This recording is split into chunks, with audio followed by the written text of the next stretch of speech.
के इशारे से सजा माफ हो सकती है, यह तो कोई चमत्कार जैसा प्रतीत होता है। एक अन्य बोला, यदि यह सच है तो हमारे गिरोह में सबसे अनमोल गुण तुम्हारे पास ही है। तुम्हारे रहते हमें किसी चीज की चिंता न होगी। राजा ने मन ही मन अपनी योजना को सुदृढ़ करते हुए कहा, छोटी मोटी चोरी से क्या लाभ? यदि जीवन भर चैन से जीना है तो एक ही बार इतना बड़ा हाथ मारो कि दोबारा जरूरत ही न पड़े। और वह जगह है राजमहल का खजाना। ये सुनते ही चारों चोरों की आंखें लालच से चमक उठीं।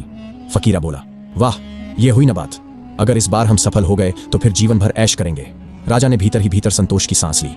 उसकी योजना अब चोरों को पूरी तरह फांस चुकी थी। फिर वे सभी नगर की गलियों से होते हुए महल की ओर बढ़ने लगे। जैसे ही वे महल के समीप पहुंचे, एक कुत्ता जोर जोर से भौंकने लगा। सभी चोर एकाएक सतर्क हो गए। फकीरा ने चमन की ओर देखा और कहा, भाई जरा सुनो तो, ये कुत्ता क्या कह रहा है? क्या कोई खतरा है? चमन ने ध्यान से कुत्ते की आवाज को सुना और फिर उसके चेहरे का रंग उड़ गया। वह बोला, यह कुत्ता यह कह रहा है कि हमारे साथ इस समय नगर का सम्राट चल रहा है। क्षण भर को एक सन्नाटा छा गया। सभी चोर चौंक कर एक दूसरे की ओर देखने लगे। तभी रंगा जोर से हंस पड़ा। अरे, यह तू क्या बक रहा है?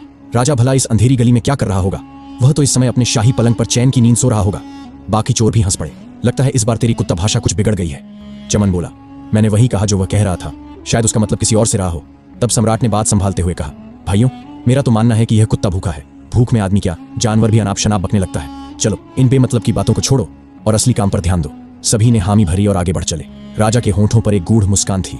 योजना अब अपने निर्णायक मोड़ पर थी। चांदनी रात की चुप्पी में वे चारों चोर सम्राट के साथ महल के भीतर प्रवेश कर चुके थे।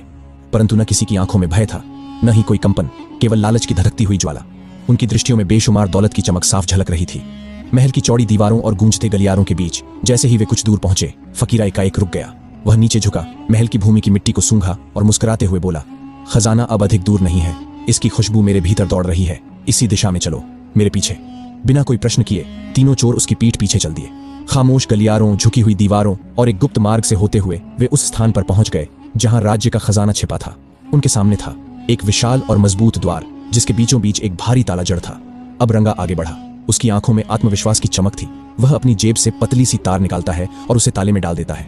उसकी उंगलियां मानो नृत्य कर रही हों और पलक झपकते ही वह ताला छटाक की आवाज के साथ खुल जाता है। रंगा मुस्कुराया और बोला, कहा था ना, मेरे इस हुनर के आगे कोई ताला नहीं टिकता। फिर धीरे से दरवाजा खोला गया। अंदर का दृश्य देखते ही चारों की आंखें चौंधिया गईं। वह कक्ष मानो स्वर्णलोक बन चुका था।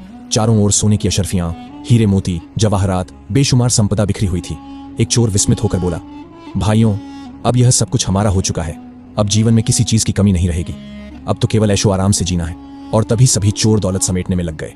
किसी ने झोले में अशर्फियां भरी, कोई हीरों को संभालने लगा। वे सभी सोच रहे थे कि अब उनका भविष्य सुरक्षित हो चुका है। अब उन्हें जीवन में कुछ करने की आवश्यकता नहीं। सम्राट भी उनके साथ झुककर यही सब कर रहा था।